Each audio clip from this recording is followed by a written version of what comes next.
Against a Connecticut prosecutor who claimed there was probable cause that Allen sexually molested his daughter. Allen filed complaints against Connecticut attorney Frank Mako, who during a press conference also said he would not prosecute him for the alleged charges that he molested his and Mia Farrow's 8-year-old adopted daughter, Dylan.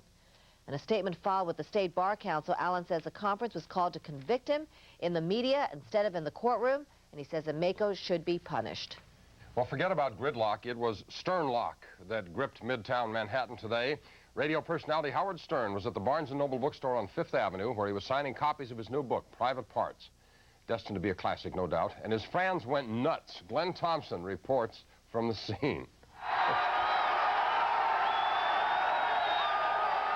Upwards of 10,000 Howard Stern fans began lining up as early as last night, winding their way around 10 city blocks, hoping to get the shock jock signature on his private parts.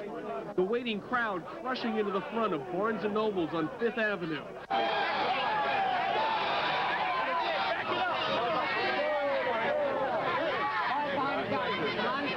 The melee turning the busy street into a virtual parking lot, while stunned tourists and office workers gawked from across the street. I can't believe this is all for Howard Stern. This is nuts! I want people to have a good time with my sense of humor and get a good laugh. The controversial bad boy of the airwaves, who admits to having read only 3 books in his life, one of them, Bambi, promised to autograph everyone's $23 copy of his first ever literary work, which already is set to hit the New York Times bestseller list with close to 1 million copies in print.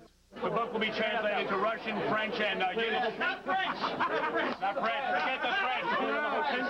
There you go.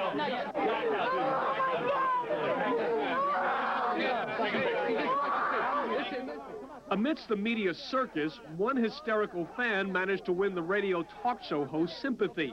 He agreed to pose for a picture if she'd stop crying. Let me take it with me. I got it with her. Let me just take it to her. This was a fun for her. I don't even know her. Don't cry. Okay. As serious literary critics waited patiently for hours for Stern's John Hancock, 4 hours, but we look. One fan, Rachel, a frequent guest on Stern's failed TV show, busted into the line. Actually, I cut the line. Looking like that, is it any wonder? And what do the parents of the motor mouth of the airwaves think is the secret of their new literary genius? There's a lot of truth in what he says that people themselves don't want to say. They just think it. He's merely voicing their feelings. I think that's what everybody loves about Howard. He says what everyone is thinking. No matter what you might think of Howard Stern's private parts, you can't argue with success. Simon & Schuster says the book launching is the most successful in its 70-year history. At Barnes & Noble, I'm Glenn Thompson, Channel 11, News at 10. Oh, my word, I can't believe it. Hardly wait to read it, can't you? When the Channel 11 News at 10 continues tonight. More serious things. The search is on in Union City, New Jersey for a rapist that police say is preying on school children. Monica Seles is outraged, and now German prosecutors are trying to appeal the lenient sentence that was given to the man who stabbed Seles on the tennis court earlier this year. We'll have the story today.